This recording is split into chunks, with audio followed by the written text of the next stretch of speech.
Oi, meu povo, tudo em paz, tudo tranquilo, boa tarde, boa noite, boa manhã, enfim, é atemporal esse podcast, né? Tá aí no YouTube, nosso canal Notório, um podcast.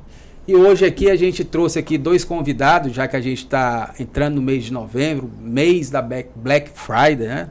Não sei nem se a pronúncia correta é essa, o meu inglês é pouquíssimo. Então, assim, nós trouxemos aqui dois grandes advogados aqui do estado do Ceará, né, que militam nessa área de direito do consumidor. Doutor Leonardo Leal, professor, doutor na área, especializada nessa área de direito do consumidor. E também o nosso amigo aqui, Sávio Aguiar, também professor, foi ex-presidente da CAASE aqui da UAB Ceará e também domina por demais essa área de direito do consumidor. Nós tivemos aqui, trouxemos eles aqui para a gente justamente debater sobre determinados temas, doutores, sobre a questão do direito do consumidor. Nesse período que a gente está adentrando esse mês de novembro, vai começar nos próximos dias, nas próximas semanas aí, uma avalanche aí de publicidade, propaganda, justamente em cima dessa semana que já ficou tradicional no comércio, não só aqui do Brasil, mas mundial. A experiência que os doutores têm na parte jurídico-legal sobre como o consumidor pode, eventualmente, se defender de determinadas armadilhas que são feitas nesse período. E aí eu queria já ouvir de cara, assim, inicialmente com o doutor Leonardo Leal e posteriormente a gente passaria para o doutor Sávio.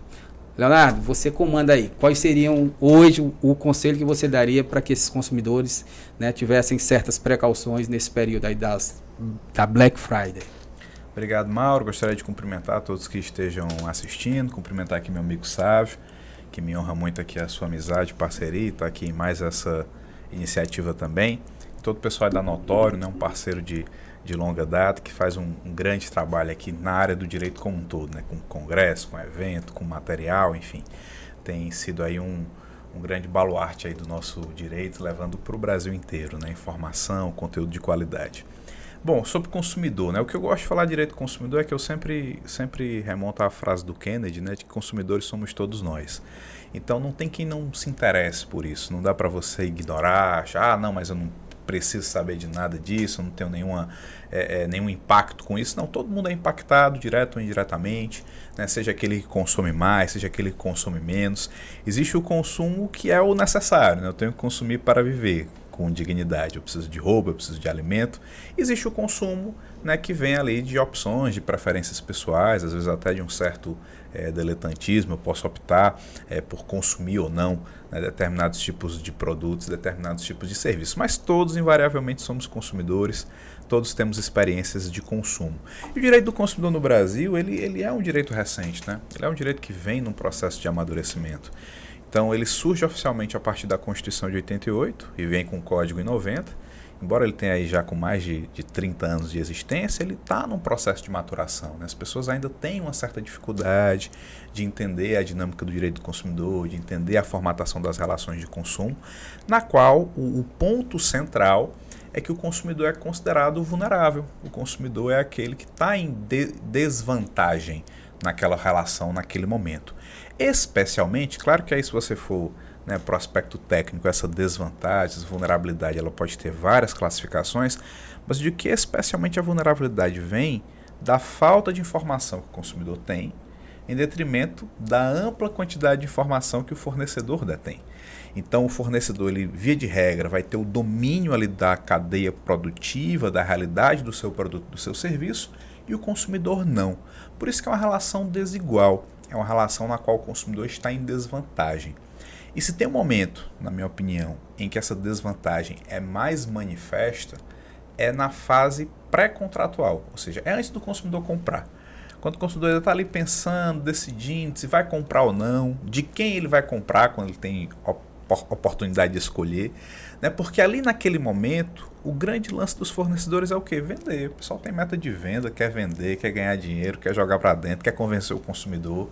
Então há uma tendência muito forte, até por essa pressão que muitas vezes esse pessoal do comercial, do marketing tem, né, de fechar meta, de bater vendas, há uma possibilidade muito grande de tentar induzir o consumidor a erro, de ocultar informações que são relevantes, né, de fazer uma certa maquiagem nos produtos e serviços, jogar ali uma vantagem que não é tão vantagem assim, ou seja, tentar, às vezes assim, se valer mesmo dessa vulnerabilidade do consumidor para convencê-lo, para levá-lo, para induzi-lo a fazer ali uma compra que, eventualmente, se o consumidor tivesse mais informação, se o consumidor tivesse um pouquinho mais de paciência e, enfim, pensamento para poder tomar essa decisão, poderia ser diferente, né? Então, eu acho que em relação a Black Friday, eu sou entusiasta, eu acho que é positivo ter uma iniciativa bacana do comércio e que pode ser muito útil para o consumidor. Mas o recado inicial que eu digo para a gente iniciar a conversa aqui é cuidado.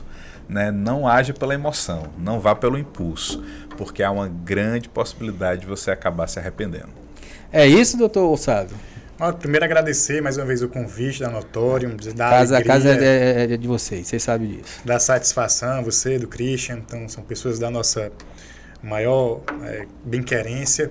Sempre é uma alegria retornar a essa casa e poder estar falando sobre direito do consumidor, que é esse tema que, como o Léo bem falou, é um tema que todos nós somos consumidores e ter essa alegria de poder falar sobre o direito do consumidor, aí saindo, espraiando outros ambientes, é sempre por demais gratificante. Então, agradecer a parceria do amigo Léo, professor das multidões. Eu brinco que ele é o professor das multidões, Mauro. Assim. Difícil é chegar num local que alguém não tenha sido aluno do Leonardo Leal. Né? Então, é sempre uma alegria renovada estar com ele. Bom, e aí o tema do nosso bate-papo aqui, que é a Black Friday. E aí eu já inicio aqui nossa conversa, Mauro. O Léo colocou a questão de você observar, de você entender, de você efetivamente ter cuidado, né, buscar informação. E eu já de logo trago uma pergunta para cá, que é sobre a necessidade de aquisição, necessidade de compra, que o nosso consumidor ele tem que verificar se realmente ele tem. O mercado, e dentro de uma loja comercial, aqui eu não estou criticando, mas é uma loja que é colocada no mercado, a festa, o mercado é feito uma festa para que o cliente, o consumidor, seja atraído. E aí não há erro, não há crime nenhum a priori. Num primeiro momento está tudo certo, faz parte do jogo. E as pessoas elas são meio que enfeitiçadas pelo nome oferta, pelo nome promoção, pelo nome Black Friday, e agora é o Black November. Então, assim, você tem toda uma criação de pauta, né? De publicidade, de propaganda para atrair aquela pessoa. E a primeira pontuação que a gente faz, a primeira observação que a gente deixa aqui é sobre a necessidade de aquisição daquele produto, daquele serviço. O consumidor deve ficar atento e realmente verificar dentro da sua lista de prioridades se ele realmente quer, necessita e ele tem ali a real intenção de aquisição daquele produto, daquele serviço como algo indispensável. E não apenas na perspectiva de estar aproveitando uma promoção ou de algo que ele não vai nem consumir imediatamente, que ele não vai nem ter acesso ou que vai ter um uso esporádico. Isso vai gerar nele essa compra desenfreada, essa compra sem necessidade, um fenômeno que a gente tem muito cuidado, que é a história do superendividamento.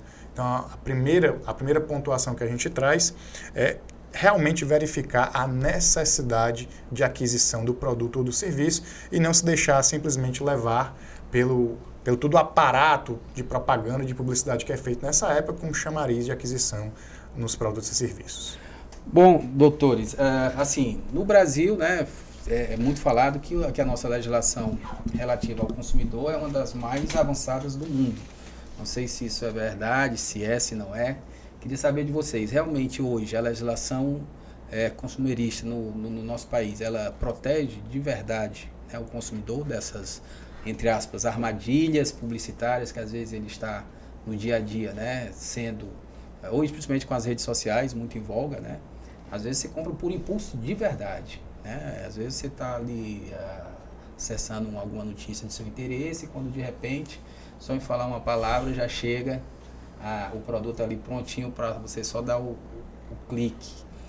Essas questões de arrependimento, numa compra, como é que funciona hoje para o nosso ouvinte, nosso assistente aqui na internet?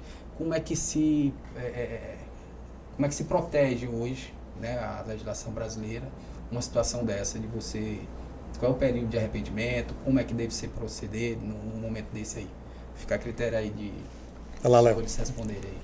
Beleza. Olha, primeiro pontuar que sim, é uma legislação avançadíssima, né? A legislação de direito do consumidor no Brasil, ela é da mais alta qualidade. Demorou muito, né, para a gente ter uma legislação de direito do consumidor, é fato.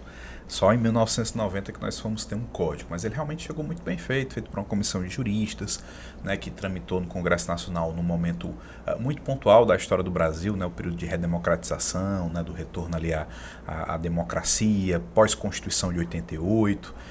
Assim, tem até um artigo que eu fiz agora com meu amigo Sávio, que está saindo num livro coletivo que a gente lançou, em que eu repito uma frase da nossa amiga Amélia Rocha, né, que ela costuma dizer que o CDC foi o filho primogênito da Constituição de 88, que realmente foi a primeira lei de grande expressão que saiu após a Constituição de 88 e inaugurou até um novo modelo normativo no Brasil. Que em termos assim resumidos a gente pode dizer o que é que o Código tem de tão especial? É que ele se estrutura não apenas como uma lei que estabelece regras. Ela é uma lei que vai além disso. Ela se propõe a ser uma lei principiológica, didática, compreensível e que se propõe a ser atemporal. Por exemplo, quando o Código chegou em 1990, praticamente a gente não tinha esse acesso à internet doméstico, né? Não se tinha acesso à internet em casa, só grandes estruturas empresariais, né? Ainda era uma coisa muito distante da população. Hoje está todo mundo conectado o tempo inteiro, hoje o comércio acontece mais no virtual do que no físico, talvez não mais, mas tanto no virtual quanto no físico, todo mundo compra online, né? E o código ainda assim, mesmo tendo sido feito lá em 90, as regras, os princípios, os postulados que ele estabelece, né, permanecem atuais. Tanto que o exemplo disso é o artigo 49, que trata do direito de arrependimento. Né? O direito de arrependimento instituído no código, ele se visa, na minha visão, especialmente a proteger a compra por impulso. Consumidor daquela compra que ele fez por impulso. Tem uma frase que o pessoal costuma dizer que assim, quem pensa não casa, né? Eu costumo trazer aqui para a relação de consumo, quem pensa muito não compra. Mas na verdade, assim, a venda, ela muitas vezes está relacionada com a emoção, né? Mexer com o emocional, aquela sensação de satisfação, a dopamina de comprar uma coisa nova. Quem é que não gosta de coisa nova? Né? Eu costumo dizer que as necessidades do ser humano, elas são quase que limitadas. O que vai nos limitar no nosso exercício de compra é a nossa capacidade orçamentária. Né? O problema é que, como o amigo Sávio dizia, né, nem todo mundo consegue administrar bem essa sua capacidade orçamentária, até porque as coisas são cíclicas, são sazonais. Então, às vezes eu tenho até a mesma remuneração, a mesma renda que eu tinha, mas a economia está diferente, né? O meu poder de compra está mais reduzido, nem sempre a pessoa tem aquela capacidade de enxergar, de se adaptar a isso. E aí leva a situações graves, né, como essa do superendividamento que a gente está vivendo. Mas aí, respondendo diretamente à sua pergunta, como forma geral, nas compras feitas fora do estabelecimento comercial, compras feitas à distância, que hoje basicamente são as compras feitas pela internet. Quando o código foi feito lá em 90, ele falava de compra feita pelo telefone, né, assim, que é o telemarketing que era o mais usado. Então, compras feitas a domicílio, quando o vendedor visita o antigo galê, que hoje em dia é praticamente inexistente. As revistas, né? Nos né? centros urbanos, assim como nossa cidade, é uma prática que até pela capilaridade da internet perdeu muito o acesso. E aí o prazo de reflexão são de 7 dias. Olha como o código chama, né? Prazo de reflexão. Eu comprei, será que eu precisava mesmo comprar aquilo? Será que vai ser útil? Será que vai ser necessário? Eu tenho 7 dias ali para pensar. E aí, se dentro desses 7 dias eu me arrepender, eu desistir, eu não preciso motivar.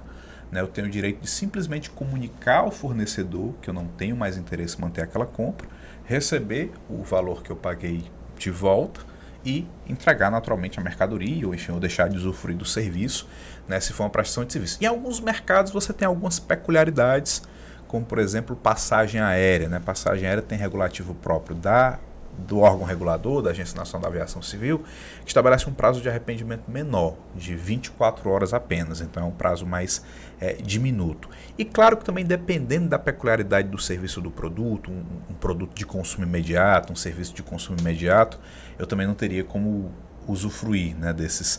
Imagina eu pedir um delivery, chegou na minha casa, eu já consumi o produto, ele já pereceu, e eu quero exercer o direito de arrependimento, aí não faz sentido, né, já beira a própria má-fé. Mas, de um modo geral, o panorama é esse. Inclusive, é dever do fornecedor, isso foi estabelecido depois por decreto, que ele coloque nos seus portais, nos seus aplicativos, nos seus sites, um canal de fácil visibilidade onde o consumidor possa exercer esse direito de arrependimento. É para ter um botão ali, um clique aqui, né, entre em contato, em que o consumidor possa facilmente fazer isso.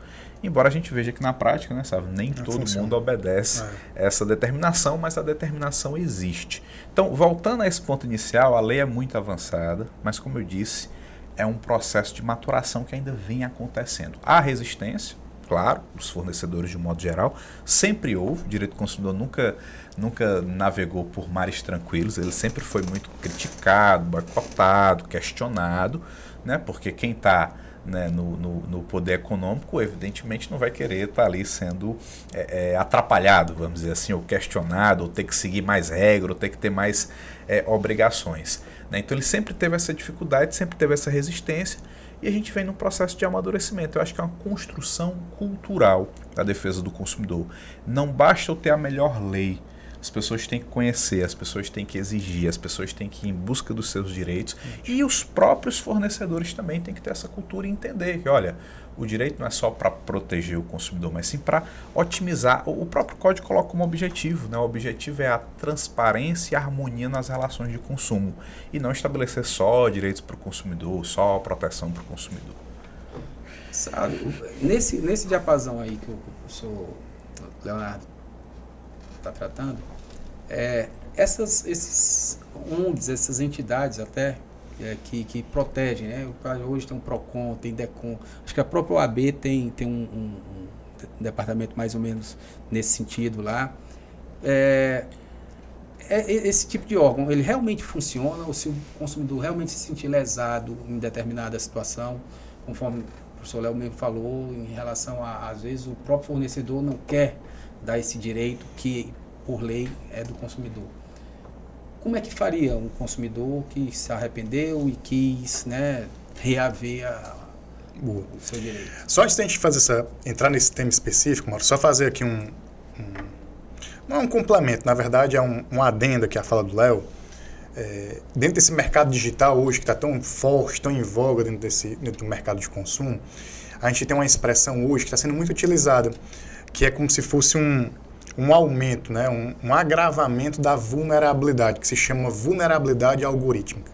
Você colocou no início da fala do Leonardo que só o ato da gente falar, ou da gente estar pesquisando algo, o celular, né, o computador muitas vezes já vai te apontar ali aquele item que você estava pesquisando, você fica meio que encucado ali, como é que pode? Na verdade é que quando você baixou vários aplicativos no seu celular, em um daqueles termos de aceite de uso, você autorizou que houvesse a captação de voz. Aqueles que o consumidor deveria ler, não consegue ler. E aí, há o que a doutrina hoje chama de vulnerabilidade algorítmica. E essa vulnerabilidade tem sido defendida por alguns, eu até me filio nessa dinâmica de conceituação, onde todos nós somos hipervulneráveis. Há quem discorde, né, porque a hipervulnerabilidade ela ficaria adstrita ali à categoria de idosos, a pessoas que não conseguem exprimir naquele momento a real consciência, crianças.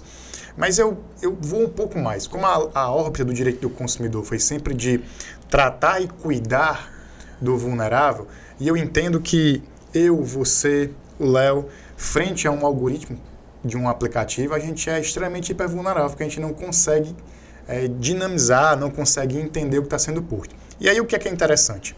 Nós temos aí grandes robôs, hoje da inteligência artificial, grandes sistemas trabalhando para, dentro daquela, criar uma pesquisa que você nem sabe que está sendo pesquisado, mas dentro da tua preferência de consumo, modular o teu padrão de consumo. E aí começar a te ofertar produtos e serviços que você corriqueiramente, que você usualmente utiliza.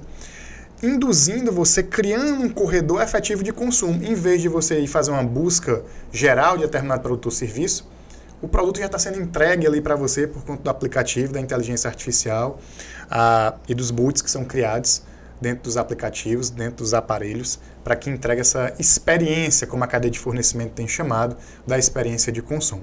Bom, alguns podem gostar, outros não, e aí o que a gente tem que ter cuidado é que, de fato, está sendo criado um modelo, uma padronização de consumo e sendo entregue ao consumidor que alguns, como eu falei, gostam, porque dizem que economiza tempo, que já vai receber ali o produto, a sua intenção, a sua real busca, ali de fato mais detalhada, mais fácil na pesquisa, já outros não, porque se veem invadidos na sua esfera, os seus dados sendo compartilhados, e aí há um choque de conflitos. Né? Então a gente começa a enxergar isso dentro da pesquisa digital, e isso tem sido utilizado pelas grandes empresas de tecnologia, principalmente nesse período agora da Black Friday, onde eles vão tentar entregar ao consumidor toda a sua busca que tem sido feita nos aplicativos, nos sites.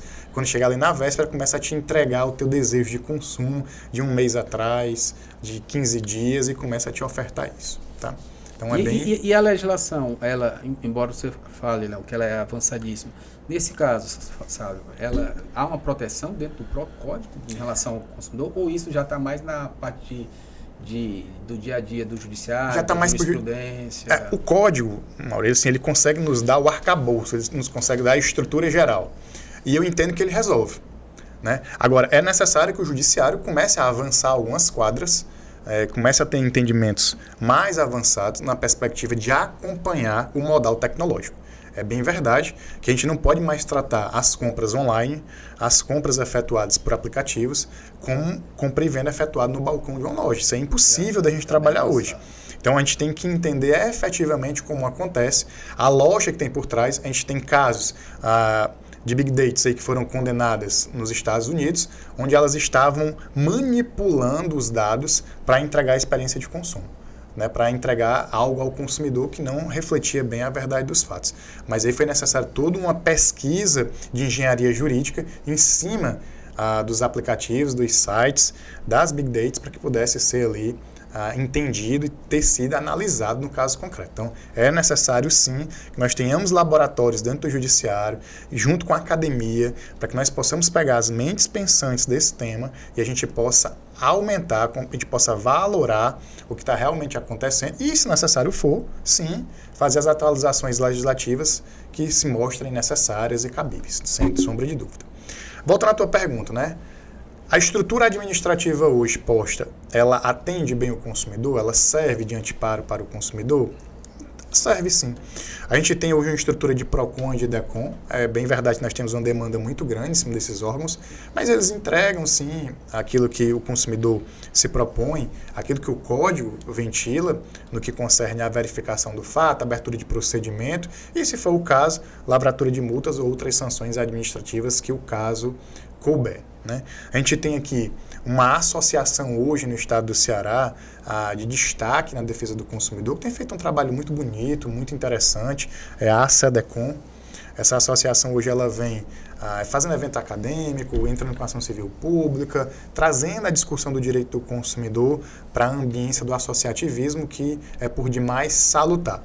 Então, e temos aí no Poder Judiciário, né? Seja por meio dos juizados especiais, onde o consumidor não precisa, num primeiro momento, ali, buscar um anteparo da advocacia, mas a gente sempre recomenda que busque um advogado da sua confiança, para que possa ser feita ali a avaliação do trato da matéria, do questionamento, e possa ser aplicado a melhor lógica, né? Assim, o Poder Judiciário servindo aí para as ações de reparação de danos eventualmente sofridas pelo consumidor, já na órbita do PROCON e do DECON aqui no nosso estado, tirando a questão do dano e vindo efetivamente para a questão do vício ou do defeito ou de qualquer outra prática abusiva que o fornecedor venha a causar. A gente entende sim que os órgãos administrativos têm tido um bom repertório ali no atendimento das demandas do consumidor.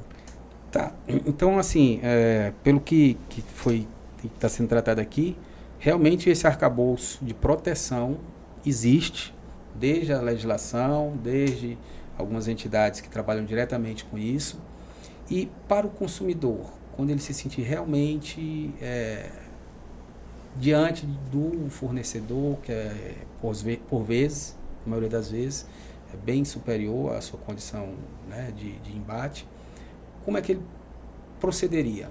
Ele teria que procurar uma dessas entidades, ele já poderia ir direto?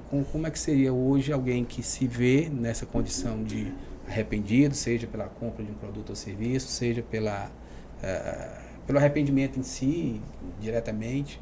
Como é que vocês aconselhariam a alguém que está nessa condição Ou até resolver mesmo, esse teu problema. ou até mesmo o caso de um problema, né? Um descumprimento da oferta, Da um oferta vício no também. produto, um Exato. Tem essas produto outras questões que a defeituoso, gente- né? Enfim.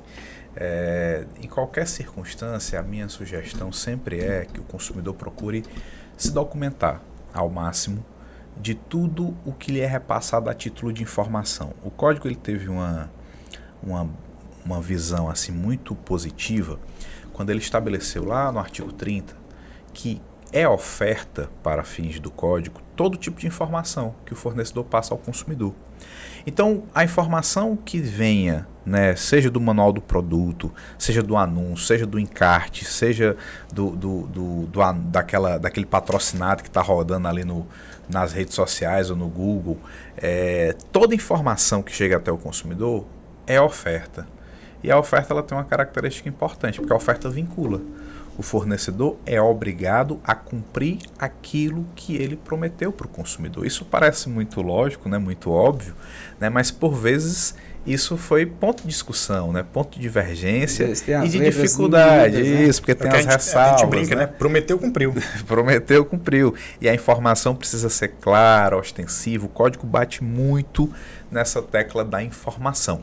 Então a minha sugestão para o consumidor, especialmente nesse ambiente digital, é se documentar, fazer print, guardar, trocar e-mail, pedir para colocar por escrito, né? Ter a informação ali, tem no site, faz o print do site, né? Salva o link, pega ali tudo que ele puder registrar, mensagem de WhatsApp, tudo que ele puder registrar, ele se documente, porque ele poderá precisar, né? Forma de pagamento, como é que ele pagou, enfim, se foi pelo cartão, tudo que ele pudesse documentar, se documente. E aí, tendo algum problema, o caminho natural é conversar direto com o fornecedor, para dizer, olha, comprei isso aqui de vocês, apresentou esse problema, eu queria uma solução.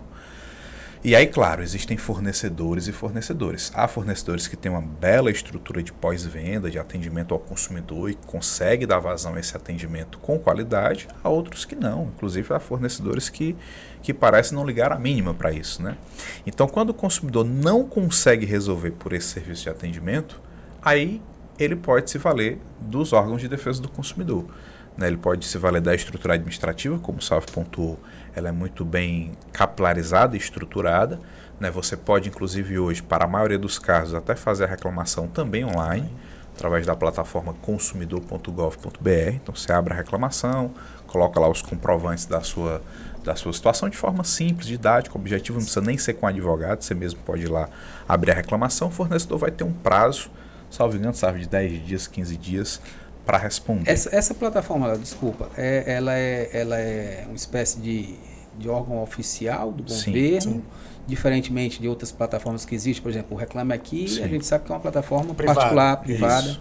Né? Tem o seu papel importante, lógico, Claro. mas às vezes a gente não sabe bem como são resolvidas as questões ali. Sim. Às vezes às vezes no passado, não sei como é que está hoje, se ouviu de que empresas concorrentes às vezes incentivam certas reclamações para Pode disputar com acontecer, outras. Então, né? assim, questões privadas. No caso do Gov, governo, não. o Gov não, ele é uma questão É do Ministério da oficial, Justiça. não é isso? A plataforma do Ministério da Justiça. Interligado dentro do SINDEC, gerando todas as reclamações. Porque essa plataforma, eu pelo menos, é uma das primeiras vezes que eu ouço falar, embora eu não seja mais atento a essa área diretamente, mas eu queria entender mais aí como é que funciona essa plataforma, que eu acho que para o nosso Perfeito. aí é Né? importante. O site é consumidor.gov.br. O consumidor precisa fazer um cadastro muito simples. Agora, para a reclamação ir adiante, aquele fornecedor também precisa já estar integrado com a plataforma. Não são todos que estão.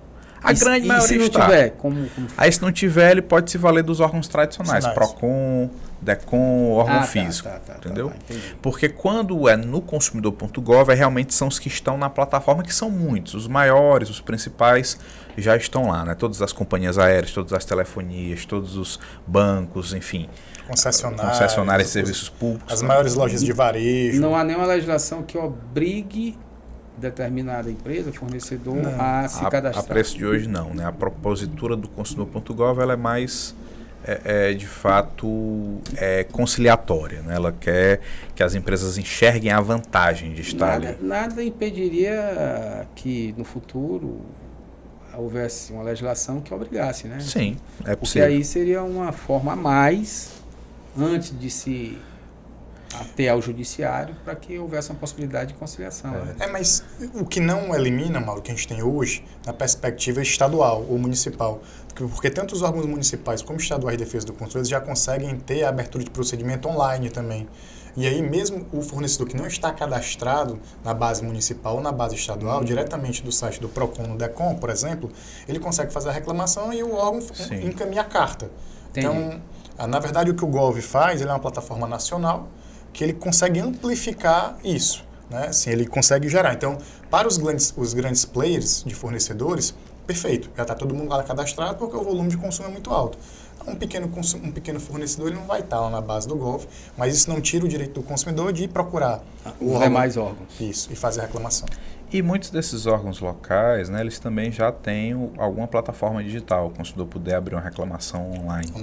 Né, que é um caminho que eu acredito que poderá até tender a uma unificação disso tudo, né, nessa história do consumidor.gov, até porque assim, são órgãos independentes, são estaduais municipais, mas todos estão sob o guarda-chuva da coordenação da Secretaria Nacional. Né? Então, eu acho que quanto mais se integrarem essas informações, plataformas e modos de condução, melhor. Então, há uma grande chance do consumidor resolver, né? Seja procurando diretamente o fornecedor, seja procurando um órgão administrativo de defesa do consumidor. Agora, quando isso não surtir efeito, e é importante consignar também que os órgãos administrativos eles têm poder de polícia investigativa, eles têm a possibilidade de aplicar sanção administrativa aos fornecedores que desrespeitem o código, mas eles não têm a força, o exercício do que no direito a gente vai chamar de jurisdição, de poder dizer assim, troca o produto, devolva o dinheiro do consumidor. Né? Isso não pode ser feito por um órgão dessa natureza. Ele vai tentar caminhar ali para uma composição, incentivar a conciliação, pode abrir um processo administrativo e até punir o fornecedor, já vi isso acontecer várias vezes, mas ele não tem essa capacidade, nem essa competência para determinar a resolução. Troque, pague, né? Enfim, isso eu tenho que partir realmente para o judiciário. Quando eu não consigo resolver amigavelmente, quando eu não consigo resolver através de uma composição, aí o caminho é a ação judicial, né? Seja no juizado especial, se a causa for dentro lá do teto de valor do juizado, seja na justiça comum. Né? Até 20 salários mínimos eu posso também ir para o juizado sem advogado. Né? Mas que não seria recomendável em razão do outro lado, certamente vai estar com uma boa assessoria jurídica. Né? Né? É sempre bom o consumidor sopesar isso. Né? Infelizmente, a gente acaba vendo os consumidores não irem atrás de direitos porque acharem que é uma causa pequena, que é uma causa de pouca expressão, que vai dar muito trabalho, que ele vai perder tempo, enfim. E essa cultura eu entendo que ela precisa ser quebrada. Né? O consumidor ele tem que realmente reivindicar os seus direitos para solidificar, né, esse direito do consumidor e fazer com que ele seja cada vez mais naturalmente respeitado, seguido, obedecido, sem precisar, né, usar esses meios coercitivos. Exato. Um dos ramos de atividade, principalmente na prestação de serviço, que a gente vê com mais reclamações, com mais demanda dentro dessa seara consumerista, é das companhias aéreas. Especificamente sobre esse ponto, o professor Sávio teria também aqui para a gente debater algum tema específico, porque hoje a gente se vê muito voos em atraso, às vezes cancelados, e às vezes o consumidor ali, naquele momento ali de, às vezes até de desespero, às vezes você está em outro estado, às vezes até em outro país, você se vê ali fragilizado realmente naquele momento. Às vezes acaba não pegando uma informação ou outra que para se documentar, conforme o professor Léo falou. Nesses casos, tem algum procedimento a mais ou a menos, ou mais específico, que esse consumidor poderia fazer para se resguardar? Bom, Mauro, então, mais uma vez, nesse período da Black Friday, as companhias aéreas já começaram também a massificar as caixas de e-mail das que aí pessoas. Depois da overbook aí nos aviões. A massificar mesmo, né? Voos para uma madrugada. Que eu já vi de voo de R$129 aí, tá? Black voo, enfim, começaram os apelos, né? Exatamente. E com publicitário aí em cima das passagens. Esse mercado é um mercado extremamente sensível. Né? Eu já tive a oportunidade de participar de audiências públicas em Brasília, onde se discutia a questão da aplicação do direito do consumidor nas aéreas. Por exemplo, o direito de arrependimento, como o Léo bem falou, não é aplicado da mesma forma que é posta no CDC. E isso gera um embate muito grande, porque é uma norma administrativa que regula um prazo de 24 horas, onde a gente tem uma legislação federal que fala em 7 dias. Então, você tem um choque, mas se coloca da especialidade do serviço, da dinâmica diferenciada, o que inviabilizaria a questão do serviço posto aqui no Brasil. Então, é um mercado muito sensível. De fato, é um mercado muito sensível. Mas é fato que o consumidor nesse mercado é extremamente vulnerável. E, por vezes, num momento ali, talvez, de maior necessidade dele, ele se vê sem ter o que fazer. São muitos os relatos que chegam para a gente, né, Léo? Assim, de pessoas que estão em lua de mel, que viajaram para ir a um velório, que foram fazer um concurso público. São sempre situações onde a passagem de avião efetivamente não está ali como algo simplório, simples. Não, ultrapassa e causa dano. Nem de longe a gente poderia falar ali um mero de sabor, né, como o judiciário gosta de colocar. Todas as situações que envolvem atrasos de voo, perca de passagem, extravio de bagagem, enfim, tudo que está envolto ali a essa questão do consumo aéreo sempre traz muitos danos aos consumidores. E a gente tem visto um poder judiciário que muitas vezes tem sido condescendente ali com a aplicação das leis, com a interpretação, com a norma que está posta, e a gente acaba vendo um conflito muito grande, um choque de interesses muito forte, seja da cadeia de fornecimento, seja da cadeia de consumo. De um lado, você tem a cadeia de fornecimento dizendo que o direito do consumidor seria um inviabilizador das operações aéreas.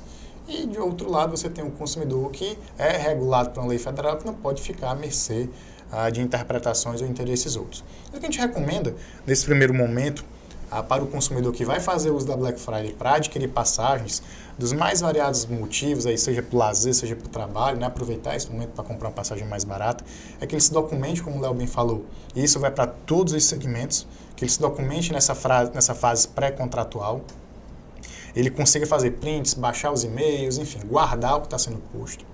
E se ele vier a ser vítima de uma lesão de consumo aí, em decorrência de um overbooking, em decorrência de um extravio de bagagem, em decorrência do cancelamento da sua passagem de forma imotivada, enfim, que ele venha a ser alvo de uma lesão, de um dano, que ele se documente nesse pós ou nessa ocorrência da lesão, de tudo que puder, que ele documente os gastos. Por exemplo, muito comum, você vai fazer uma viagem para a Europa, por exemplo, e você perde a primeira perna do seu voo. E esse atraso vai te gerar perca de passeios, perca de shows, entradas que você adquiriu que você perdeu por conta desse atraso. Então, tudo isso o consumidor deve guardar a documentação, deve se resguardar para que, aí sim, aí recomendamos que ele procure um advogado de sua confiança para que ele possa apresentar esse material e possa, assim, ser avaliado naquele caso concreto. Não há uma métrica, não existe uma regra. Cada caso ali vai ter uma análise diferenciada para entender a dimensão do dano sofrido, para que ele possa, por meio de um advogado ou de um advogado da sua confiança, ele possa buscar o judiciário e buscar as reparações devidas. Funciona o sistema? Funciona. Se o consumidor fizer o seu dever, o seu papel, fizer o dever de casa, tá, guardar a documentação, buscar as informações, procurar a orientação jurídica correta, ele consegue sim ter êxito nas suas demandas no Poder Judiciário. E hoje em dia você tem muito recurso, né? Assim, até nessa parte de problema com voo, atrasou o voo, uma própria foto que você tira da tela do aeroporto já é mais um elemento que vai facilitar a sua comprovação do eventual excesso, né, do eventual desídia ali da companhia aérea, porque mesmo nos casos de cancelamento que fogem ao controle, né, porque tem os casos fortuitos, tem as próprias circunstâncias que os normativos administrativos exoneram, né? E aí tem as obrigações de fornecer alimentação, fornecer acomodação, dar opção de outro voo, dar opção de ida quando existe possibilidade, né, pela via terrestre, enfim, existem obrigações que a companhia deve cumprir e nem sempre ela cumpre. Agora, eu enxergo, não sei se vocês concordam, que assim, a gente poderia setorizar de várias outras formas, mas eu vejo aí que no geral as compras elas podem se dar por 3 formatos, né? Eu tenho a compra não só de passagem aérea, compra de qualquer coisa. Eu tenho a compra por necessidade, se a necessidade se impõe, eu preciso daquele produto, eu preciso daquele serviço, eu tenho que contratar. Eu tenho a compra programada, Aquela assim, não, eu quero, por exemplo, eu quero um computador melhor. Vou me organizar para aquilo. Tenho tempo para pesquisar, eu quero trocar de carro, eu tenho tempo para pesquisar, analisar, ver mercado, não estou com pressa, não é uma coisa que eu preciso para agora, eu tenho um tempo aqui para me organizar para isso. E tem a compra por impulso, que é aquela que você vê, ali seduz, a publicidade bacana, por você, não, eu quero tal, e aí você vai lá e compra. Talvez você nem tivesse a necessidade, né, nem tivesse na sua programação, mas você vai lá e comprou. Né? A que eu acho mais perigosa para Black Friday é essa do impulso. E a que eu acho que melhor se adequa a Black Friday é essa programada. Até para que a gente saiba se realmente está diante de uma vantagem ali. Porque o fornecedor vai pintar que é uma grande vantagem. Né? Queima, tantos por cento de desconto. Mas é tantos por cento em cima de quê? Né? Qual era o preço que você estava praticando mesmo antes? Então o consumidor que está se programando, estou me programando para comprar uma máquina de lavar nova para minha casa. Aí eu vou começar a pesquisar nesse mercado. Se eu começar a pesquisar, quanto antes melhor, né? 4 meses antes da Black Friday, melhor. Porque aí, chegando na Black Friday eu vou saber qual era a média de preço que vinha sendo praticada e se aquele preço é realmente vantajoso. Agora, querer que todo consumidor faça isso e que para toda compra se faça isso é muito ilusório. Tem né? que estar muito informado, tem que estar muito antenado com essas informações. Seria o mundo ideal, né? A melhor forma de talvez você aproveitar a Black Friday. Eu costumo evitar até mesmo compras online. Eu sou muito arcaico nas minhas compras. Eu gosto de comprar em loja física. Mas eu evito em Black Friday compras por impulso. Né? Eu realmente só costumo reservar mais para essas compras programadas ou de uma necessidade premente, uma necessidade real. Sei lá, o celular quebrou, preciso de um novo, aí vou ali atrás de comprar. Mas é importante que o consumidor ele esteja atento a isso, né? Não deixar cair rapidamente pela sedução de que ali está diante de uma grande vantagem. Ele realmente procurar saber se aquilo é realmente vantajoso. Hoje você tem muito recurso de pesquisa, até iniciativas mesmo de sites organizações, né? Sites agregadores de informações, além de associações de consumo que fazem pesquisas periódicas. Os próprios órgãos de defesa do consumidor bem fazem, e costumam fazer em determinadas épocas de forma mais consistente. Material escolar já é tradicional. Né? Começo de ano todos os órgãos estão fazendo pesquisa, aí sai aquelas manchetes, né? Variação de até 300% em itens da lista do material escolar. Realmente isso acontece, é da dinâmica do mercado, ninguém vai impedir. Da oferta e da procura, eles alegam sempre, né? Não, a demanda aumentou. O preço é livre, eu posso aplicar o preço que eu quiser, então fica nesse sentido. Quanto mais o consumidor tiver condições de se dedicar a isso, maiores as chances de ele não acabar se sentindo frustrado, enganado, e ele realmente ter uma boa vantagem numa operação, né, de venda massificada como essa que é a da Black Friday. Só que a gente sabe que nem todos têm condição nem tempo de se dedicar a esse tipo de coisa. Daí a sugestão é ficar atento, né? Ficar atento para não acabar sendo enganado, não acabar sendo eventualmente prejudicado. E aí, Mauro, assim, completando o que o Léo está falando, se o consumidor fizer isso, a gente efetivamente vai saber se a gente está vivendo uma Black Friday ou se a gente está numa Black Fraud. Porque existe um mecanismo dentro da cadeia de fornecimento que é utilizar o splash publicitário. Oferta, promoção e publicidade. Ele começa a rodar isso aqui. Oferta, promoção, selo. Só, meu amigo, que muitas vezes isso não acontece. É o preço que já está sendo praticado há 1 mês, 2 meses. Ele só fez jogar um splash de oferta de promoção quando não era.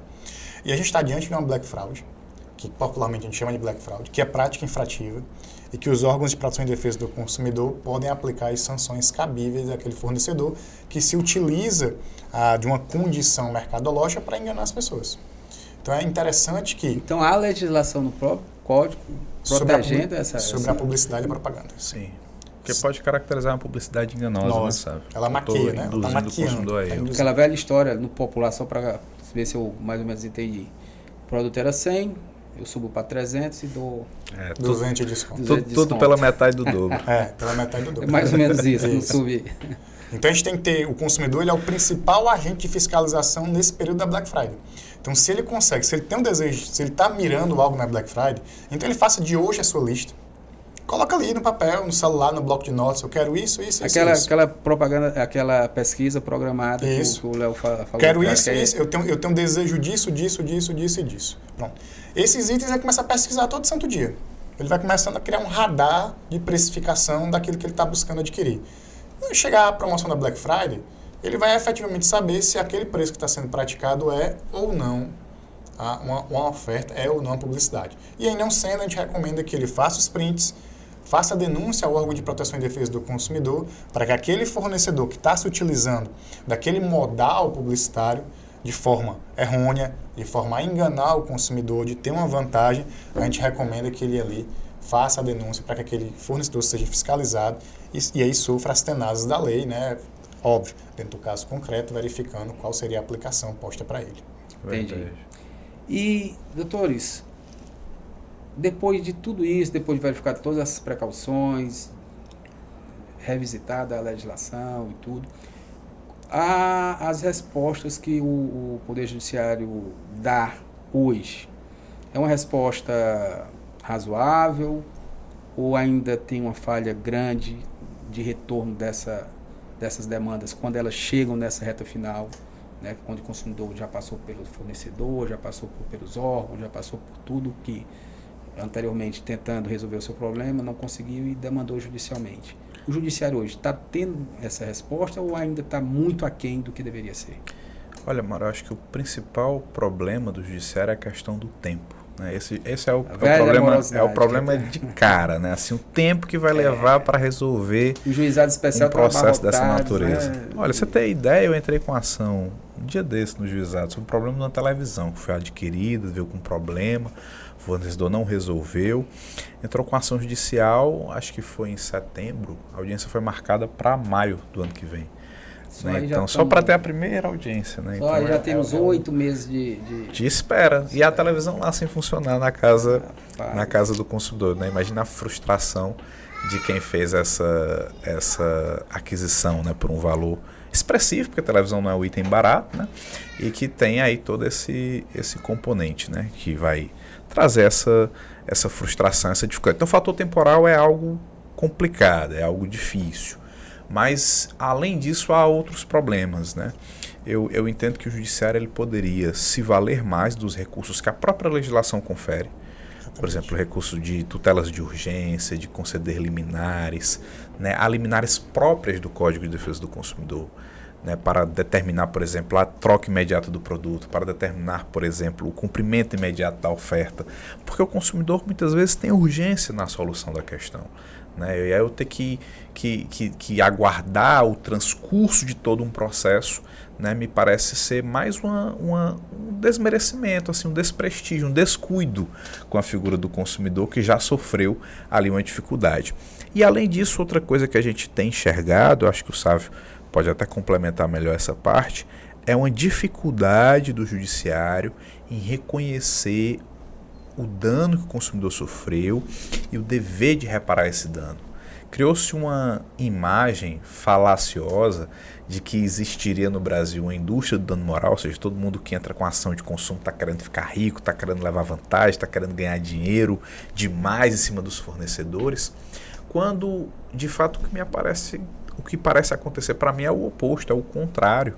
Né? Os fornecedores eles conseguem se eximir, mesmo causando dano concreto aos consumidores, ou sem nenhuma condenação, o judiciário estabelecendo como um mero aborrecimento cotidiano, como uma coisa do dia a dia, ou ainda com condenações muito baixas, condenações com valores baixíssimos e irrisórios, né, que não cumprem com a função punitivo-pedagógica que a indenização deve ter. Né? Não que eu queira, com isso, defender a inviabilização da atividade econômica. Não se quer isso, nem o Código de Defesa do Consumidor quer isso. Né? Mas que o fornecedor seja realmente punido quando ele cometer um ato indevido, quando ele causar danos concretos à figura do consumidor. É isso, Mário, assim, o que o Léo traz talvez seja um dos maiores gargalos efetivos que a gente tem no âmbito da reparação de danos do direito do consumidor.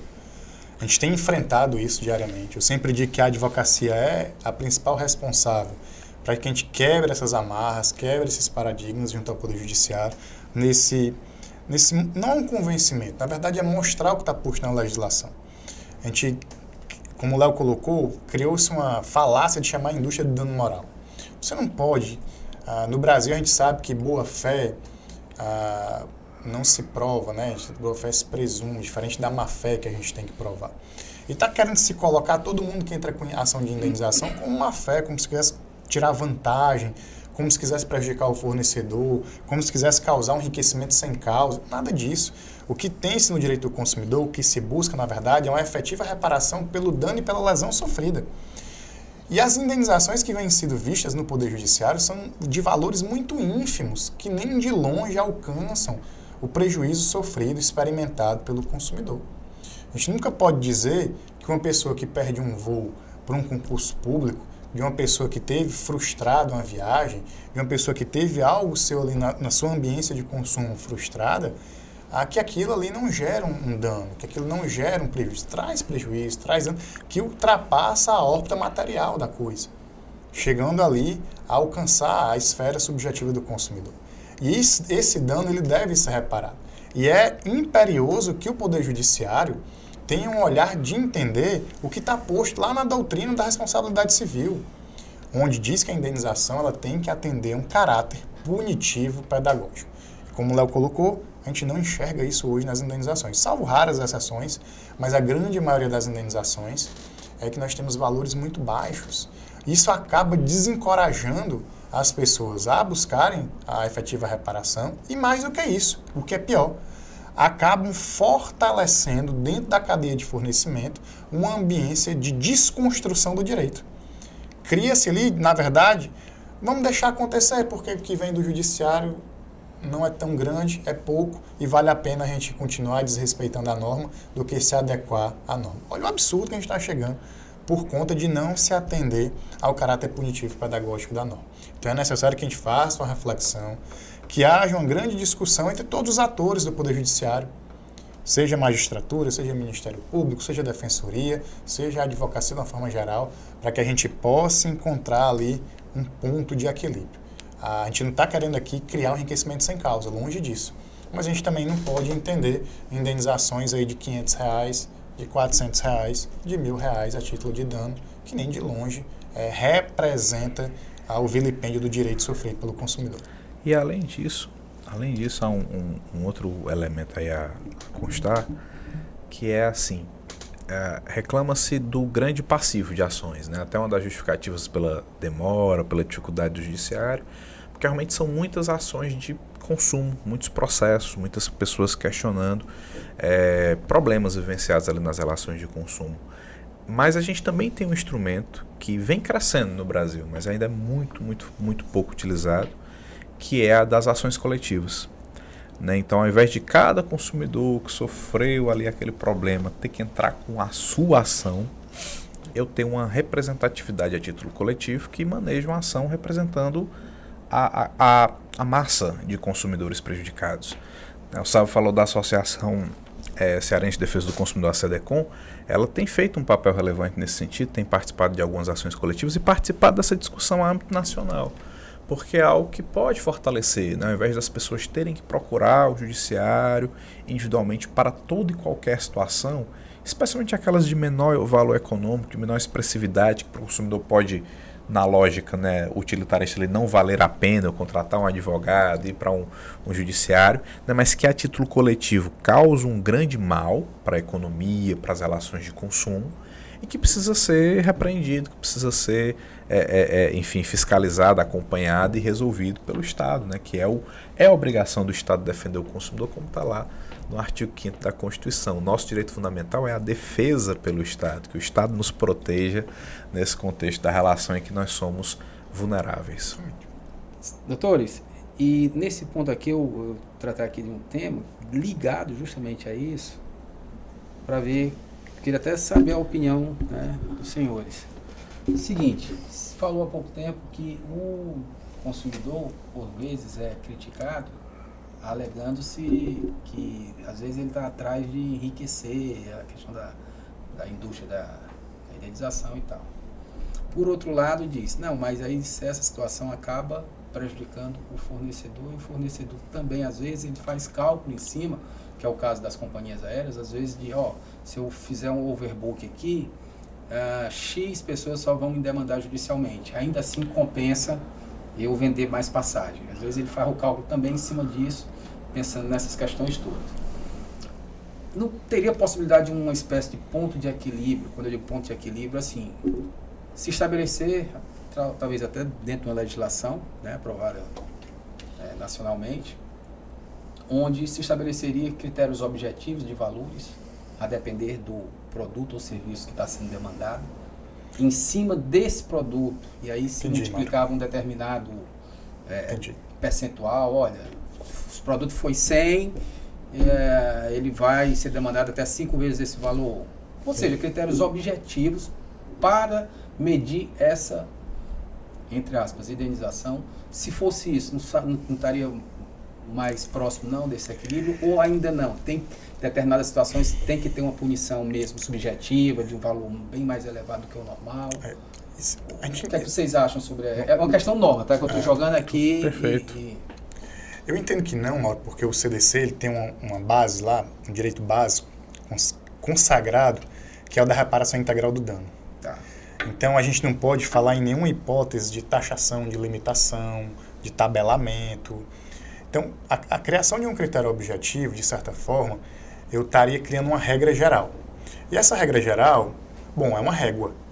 E eu sei que para alguns casos essa régua ela não se aplica, eu não consigo metrificar por esta régua. Da casuística de cada um eu vou conseguir ter um prejuízo maior, um prejuízo menor, né? Eu vou ter a mesma base, mas eu vou ter um prejuízo diferenciado. Então, eu não veria com bons olhos a gente criar uma régua, uma métrica no quesito indenização, porque penso eu que a gente estaria ali reduzindo o direito do consumidor.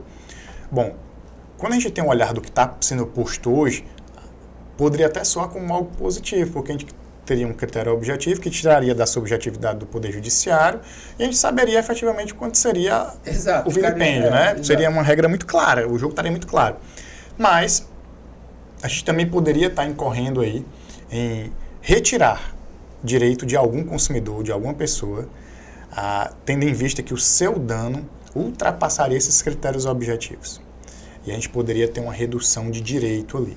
Então, no que concerne a tabelamento, regramento, métrica, régua, eu particularmente sou contra. Não sei o Léo aí, o que é que o Leonardo pensa, mas eu sou contra esse tipo de ação, né, assim, de métrica.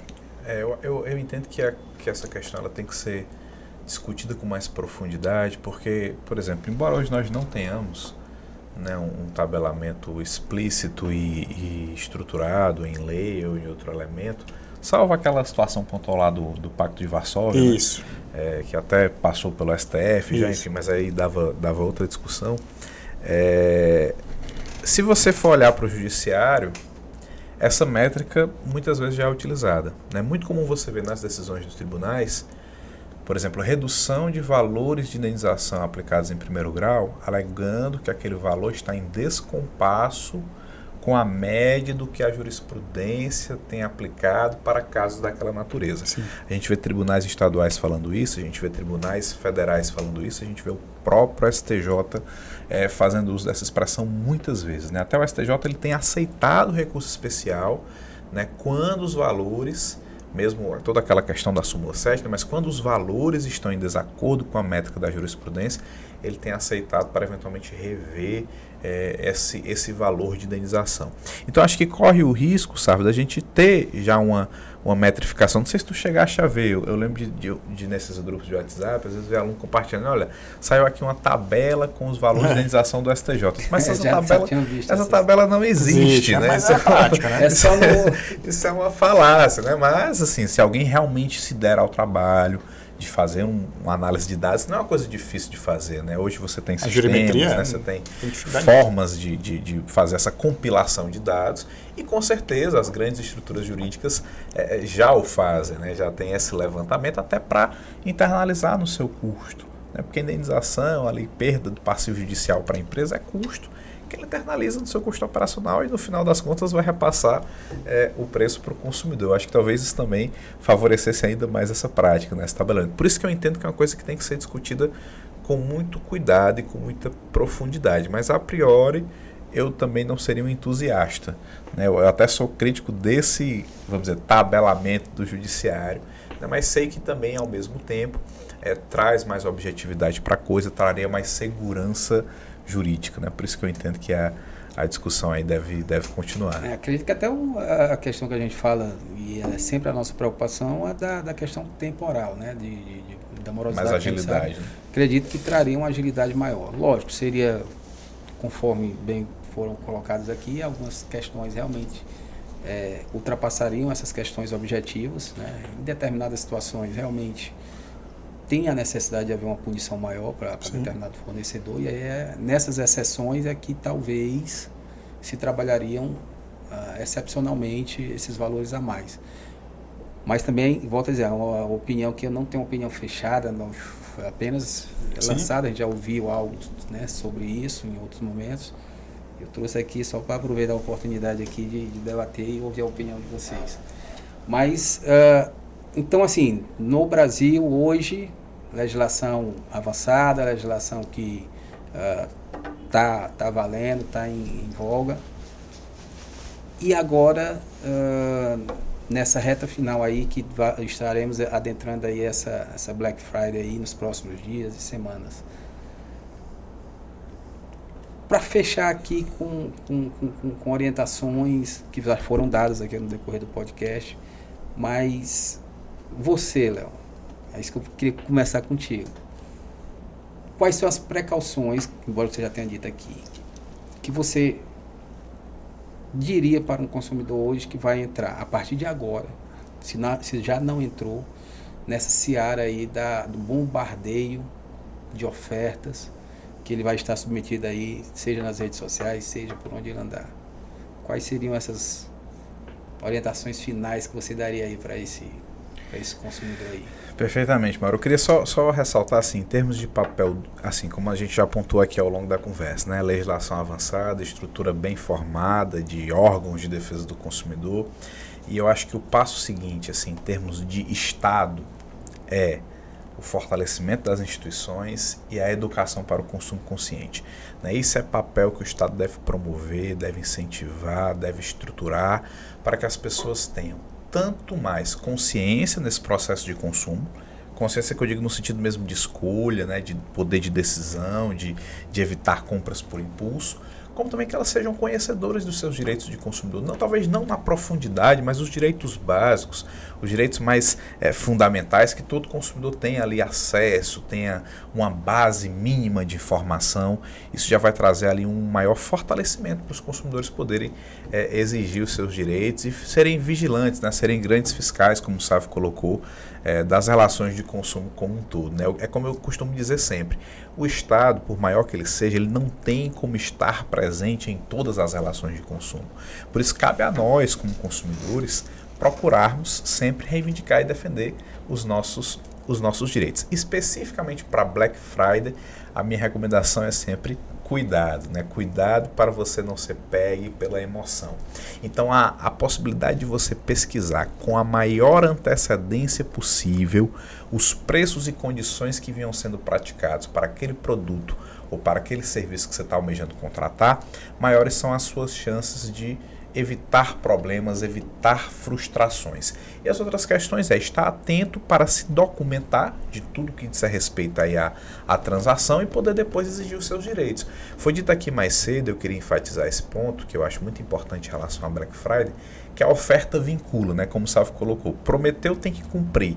Então, se o fornecedor disse que o preço é X, ele tem que praticar o preço X. Se ele diz que a entrega é em tantos dias, ele tem que entregar em tantos dias, né? Se ele diz que, enfim, vai ser naquelas condições de prazo, de utilização, enfim, de benefício, que ele cumpra exatamente como foi colocado, né? A oferta vincula o fornecedor. Só que na prática do mercado, embora isso não esteja no código, a gente entende e observa que a jurisprudência, ela absorveu o entendimento de que existe a possibilidade de eximir essa vinculação do fornecedor quando há ali na oferta um erro grosseiro, um erro que é muito nítido, um erro que é muito evidente. Se está na cara que foi um erro, qualquer pessoa, não precisa ser especialista naquele mercado, sabe que aquilo não é uma realidade, né? Sei lá, por exemplo, a passagem aérea R$10. A gente sabe que isso não existe, isso não seria possível dentro de uma dinâmica de mercado, a não ser que o fornecedor esteja ali realmente querendo ter prejuízo, ou querendo, enfim, fazer algum tipo de ação muito, muito agressiva, né? Só que esse referencial do que é erro grosseiro, né, do que foge da normalidade, num momento como esse de Black Friday, eu acho que ele fica muito mais diminuto.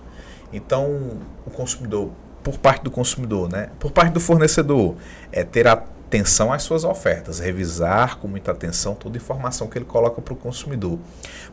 Por parte do consumidor, né, se não se deixar levar pela emoção e estar atento ali para possíveis erros, né? Isso aqui está muito estranho, isso aqui está complicado, isso aqui pode não corresponder à realidade, né? Mas mesmo assim, né, se a gente for para uma discussão posterior, aí vai ter essa dificuldade da possibilidade da caracterização do erro grosseiro, né, que o judiciário poderá ou não acatar.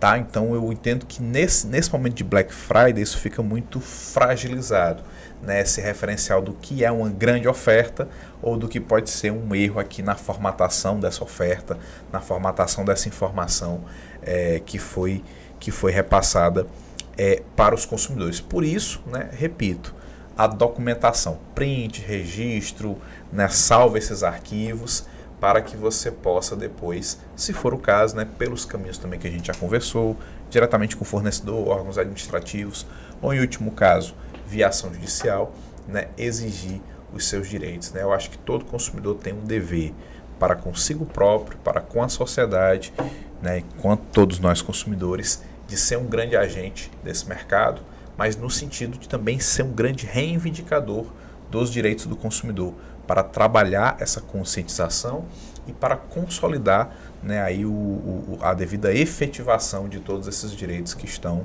previstos. E aí, sabe, algo aí para complementar essa já? Mauro, primeiro, mais uma vez agradecer, né, aqui o espaço, de dar a alegria que a gente está aqui com a turma da Notorium. Sempre um prazer muito grande estar falando de direito e principalmente de direito do consumidor, que é a matéria que a gente trabalha dia a dia, que a gente gosta e que a gente tem afeição. Bom, quem nos assiste, aproveite a Black Friday, mas aproveite a Black Friday de forma consciente. A Black Friday está aí para ser consumida mesmo, para ser utilizada, mas que ser utilizada da melhor forma possível, que ela não se torne um grande gargalo, um grande problema e que você não se veja num pós-Black Friday super endividado, com várias contas e com vários produtos sem necessidade de aquisição. Então, relembrar, questão da necessidade, o consumidor verificar efetivamente se tem necessidade para adquirir aquele produto ou serviço, efetuar uma boa pesquisa.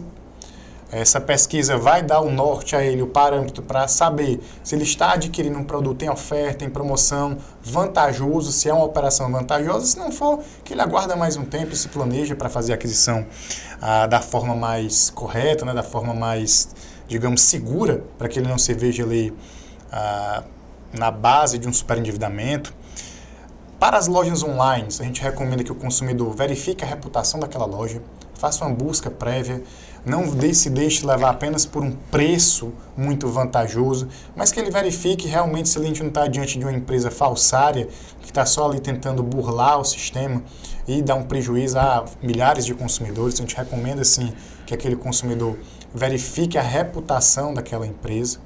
Como o Léo bem colocou, guardar todo tipo de material publicitário para que aquilo sirva de eventual prova, caso seja necessário, buscar os órgãos administrativos ou o próprio Poder Judiciário para resolver alguma coisa.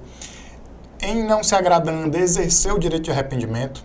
Se fez uma compra por impulso, pensou melhor, exerce o teu direito de arrependimento, não tem custo algum, o artigo 49 está para isso, e não interessa o tamanho do fornecedor.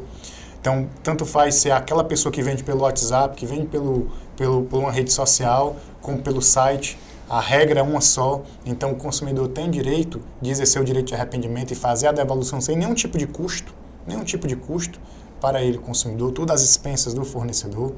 Verificar a questão da oferta, mais uma vez, ofertou, prometeu, deve cumprir. E aí, óbvio, que ele não tendo ali êxito, né, não conseguindo lograr êxito, sendo alvo de algum golpe, tendo prejuízo, ou o fornecedor não respeitando a dinâmica de consumo, não entregando no prazo, ou simplesmente dizendo que o estoque acabou e não vai conseguir entregar, recomendamos que ele busque o Poder Judiciário, recomendamos que ele busque o PROCON, que ele busque o DECON, faça a reclamação e aquela empresa sofra as sanções que sejam aplicáveis ao caso em espécie. Mas o mais importante de tudo é que o consumidor saiba o terreno em que ele está andando, que ele está pisando, e o CDC é um dos instrumentos mais formidáveis que nós temos no implemento da cidadania, no implemento ali da valoração do cidadão enquanto pessoa mesmo, da dignidade da pessoa humana. Então, sempre fazer uso da legislação posta, busca um advogado da sua confiança e faz valer o seu direito. Mauro, se você me permite aí, só Lógico. complementando o que o Salvo colocou, eu acho também muito importante dizer, a legislação é avançada, vai avançar ainda mais, a gente vai sempre avançar no direito do consumidor, não tenho dúvidas disso. Não que seja fácil, mas vamos seguir avançando. Agora, em nenhum momento haverá uma substituição do direito de escolha do consumidor, né? Então, o consumidor é o senhor de si. É ele quem sabe, é ele quem decide se ele vai comprar ou não, né? O código, a estrutura vai trazer todos os instrumentos de defesa, conscientização, informação prévia, claro, ostensiva, mas ao final das contas, o consumidor vai ter o poder de decisão e também vai ter que arcar com as consequências dessa decisão, né? Simplesmente porque, eu fui muito aqui impactado pelas ofertas, comprei demais. Veja, não que eu esteja aqui querendo passar nenhum tipo de mensagem contrária aos consumidores, muito em outro sentido, mas é porque o consumidor também tem que ter essa consciência, essa atenção, né, para evitar problemas posteriores, evitar que depois ele esteja ali numa situação de sem condições de arcar com todas as despesas e dívidas que ele assume a partir de uma compra que tenha sido feita de forma mal planejada, de forma, enfim, desenfreada, de forma descuidada e desestruturada, porque infelizmente também o judiciário ele não tem sido muito acolhedor à figura do consumidor endividado, mesmo aqueles que têm justificativas mais plausíveis e tal para as suas situações de dívida, acabam não tendo esse acolhimento por parte do judiciário. Recentemente a gente teve uma alteração no código em relação a esses pontos, né, para tratar do consumidor superendividado, que já foi um avanço significativo, mas a preço de hoje, né, a condição do endividado no judiciário ela é muito ruim, né? Então é como se houvesse também essa percepção de que o consumidor ele tem que ter essa gestão do seu orçamento, essa gestão das suas finanças e esse cuidado de fato para evitar, né, estar ali numa situação de alto endividamento. Maravilha. Os senhores querem acrescentar algo nessa reta final aí? De minha parte, só agradecer mais uma vez a oportunidade, agradecer quem teve aí a paciência de nos ouvir, espero que a gente tenha trazido alguma contribuição e agradecer aqui meu amigo Sávio, parceiro de primeira hora. Mauro, só agradecer, gratidão ao Grupo Notorium, dizer que a gente se coloca sempre à disposição, amigo, para estar contribuindo, agradecemos, trazendo temas do nosso dia a dia, esse direito que é tão popular, que é tão nosso, que é o direito do consumidor. Todos nós somos consumidores, né? Essa frase aí que já está vaticinada há muito tempo, e de fato assim o é.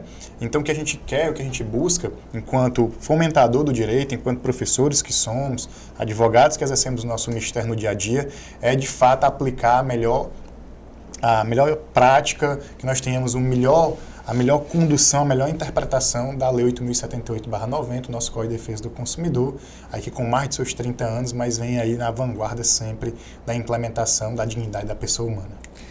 Maravilhoso. Bom, pessoal, internautas, amigos aí do Grupo Notório, vocês já viram o excepcional material que vocês têm em mãos, então, por gentileza, curtam esse vídeo. Vamos ver se a gente aumenta o algoritmo, né, das redes sociais. Comentem, compartilhem com seus amigos, porque esse tipo de assunto, principalmente agora na antivéspera da Black Friday, é um excelente momento para reflexão, para adquirir conhecimento, e os doutores que explanaram aqui com certeza trouxeram temas bem relevantes sobre esse assunto do direito do consumidor, tá bom? Agradecemos aí a audiência de vocês, fiquem com Deus e estamos aí novamente trazendo mais conteúdo jurídico para que todos possam compartilhar com os amigos, com todos, essas questões da nossa sociedade do dia a dia, tá bom? Um abraço, pessoal, compartilhem o vídeo, tá? Fiquem com Deus.